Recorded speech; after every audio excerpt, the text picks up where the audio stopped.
Wait for me! Kara jogged along St. Paul Street. She pressed her cell phone against her ear with a sweaty hand. I'll be there in 2 minutes. Her black ballet flats tapped the cobblestones as she avoided oncoming traffic. She jumped onto the sidewalk and ran through the crowd. Her portfolio swung at her side. I can't believe you're not here yet, said the voice on the other line. You had to pick today of all days to be late. Okay, I'm already freaking out about the presentation. You're not exactly helping, Matt. A laugh came through the speaker.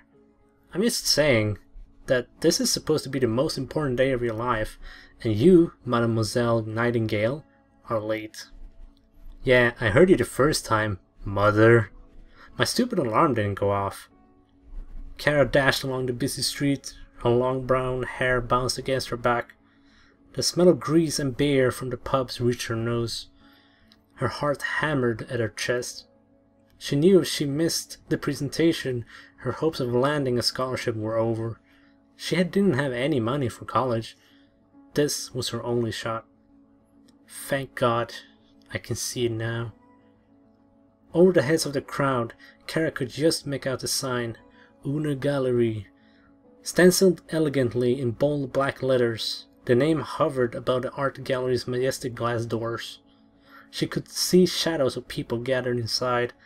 Her chest tightened. She was only a block away now. You know, the presentation won't wait for you. I swear I'm gonna kick your butt when I get there, Kara growled into the phone. She thought about getting off the sidewalk and running along the edge of the street. She looked back to see how bad the traffic was. Then her heart skipped a beat. Less than half a block behind, a man stood motionless and indifferent to the wave of humanity that flowed around him. He was staring at her. His white hair stood out against his dark grey tailored suit. Kara frowned. His eyes are black, she realized. A chill rolled up her spine. The man melted into the crowd and vanished as though he were a mere trick of the light. The hair on the back of Kara's neck prickled. I think I'm being followed, Kara spoke into her cell phone after a few seconds. You always think you're being followed. No, I'm serious. I swear, this guy is following me. Some psycho with white hair. I think I've seen him before. Or at least my mother has. We all know your mother's a little nutty sometimes. No offense, I love your mom, but she's been seeing and talking to invisible people since we were 5. I think it's rubbing off on you. Listen, I was with my mom yesterday on St. Catherine Street, and she said we were being followed by someone. What if this is the same guy? Maybe she's not as crazy as everyone thinks. She wondered if there was a little truth in her mother's visions. She loved her mother very much, and she hated herself at times for thinking her mom belonged in a loony bin. Matt laughed. Are you serious? It's bad enough that your mom sees spirits and demons. If you start believing in all that, they'll lock you up. Thanks for the vote of confidence. Remind me why you're my best friend again? Kara decided to drop the subject. She focused on the gallery sign as she ran. Okay, I can see you now. Matt was leaning against the gallery's brick exterior. His head was turned toward the glass doors. He pulled a cigarette from his lips and blew smoke into his phone's receiver. I think it's starting. Hurry up! Kara felt her cheeks burn. Her heart pounded in her ears and muffled the sounds around her. She took a deep breath, hoping it would calm the fluttering in her stomach, and she sprinted onto St. Lawrence Boulevard. Her cell phone slipped out of her hand. It hit the pavement. Crap! Kara crouched down to grab her phone. A flicker of movement appeared in the corner of her eye. Watch out! Someone shouted. She stood up and turned around. A city bus hurtled towards her. She stared, transfixed. The bus kept coming. Eeeeee! An arm reached out to her. She saw a split-second image of 2 monstrous headlights. And then it hit. 13 tons of cold metal crushed her body. She didn't feel any pain. She didn't feel anything at all. Everything around her went black. A moment later, Kara was standing in an elevator. At first, streaks of white light obscured her vision. She blinked and rubbed her eyes. She shook her head. The elevator was elegant. 3 sides appeared to be made of handcrafted cherry panels decorated with golden wing crests. The smell of mothballs lingered in the air, like her grandma's dusty old closet. When her eyesight improved, she realized she wasn't alone. On a wooden chair facing the elevator's control panel, covered in black fur and wearing a pair of green Bermuda shorts from which protruded 2 hand-like calloused feet, sat a monkey. It spun on its seat, wrapped its feet around the backrest of the chair, opened its coconut-shaped mouth, and said, in a British accent, "Hello, miss." Kara's jaw dropped, and she swallowed the urge to cry out.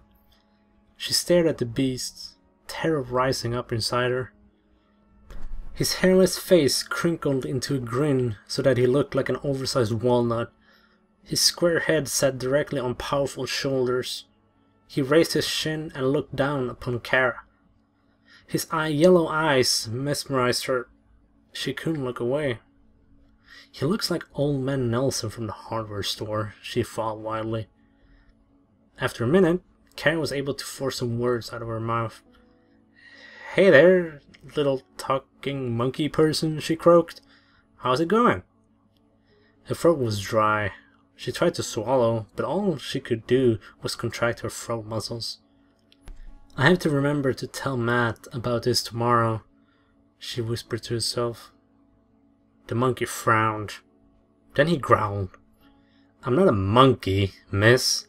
I'm a chimpanzee. You mortals are all the same. Monkey this, monkey that. Might as well call me a dog." A splatter of spit hit Kara's face as the words escaped his lips.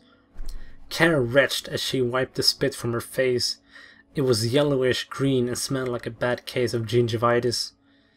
"Ah, sorry, chimpanzee." She rubbed her hand on her blue jeans. "Gross. This is really nasty. It's all sticky." The chimp glared at Kara with disdain. "Chimp number 5M51, if you please." He then began to scratch his behind and only stopped once he noticed Kara's disgusted expression.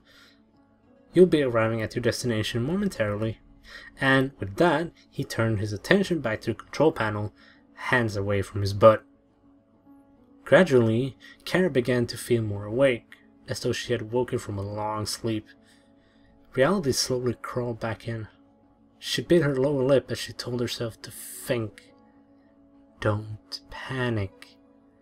What destination? Where are we going? She asked. Chimp 5M51 turned his head and smiled, exposing rows of crooked yellow teeth, his eyes locked onto hers. To orientation, of course. Level 1. Orientation? Yes. All mortals who have passed must go through orientation. That's where you're going. Chimp 5M51 clamped his feet around the edges of the chair and extended an abnormally long arm in the direction of the elevator's control pane. He pointed to the brass buttons. Kara leaned over for a better view. The panel read 1. Orientation. 2. Operations. 3. Miracles Divisions. 4. Hall of Souls. 5. Department of Defense. 6. Council of Ministers. 7. The Chief. "Ouch!" cried Kara. "Hey, what the—" Chimp 5M51 had picked a flick of dry scalp off Kara's head. He popped it in his mouth and swallowed. My apologies. I couldn't help myself. I am primate after all." "Freak," mumbled Kara crossly as she rubbed her scalp. A feeling of dread slowly rose up inside her. She stared at the panel. This doesn't make sense. I'm dreaming. This is a dream." Kara shut her eyes and pressed her back against the elevator wall, trembling. "It can't be happening. It just can't. I need to wake up now." "You're dead, miss." Kara opened her eyes. The word dead echoed in her ears. The weight of his word started to pull her under. She fought against the sick feeling of panic. I'm not dead, she hissed. I'm right here, you stupid baboon. Chimpanzee, spat Chimp 5M51. Think what you must, he said, as he lifted his chin. But think about this. Can you remember events before this elevator? Kara floundered, trying desperately to remember. Bits and pieces flashed inside her brain. A white light? Metal? Darkness? The bus. Kara dropped to her knees. The city bus had hit her, pulverized her core, and crushed her like a tomato. But then she remembered something else. Something that didn't make any sense. It was coming back to her now, like a faded memory sharpening into a clear picture. It flicked before her eyes. She saw an arm reach out and touch her during the bus crash. Someone tried to save me? See? You're dead, said the chimp, matter-of-factly, and Kara detected a hint of amusement in his voice.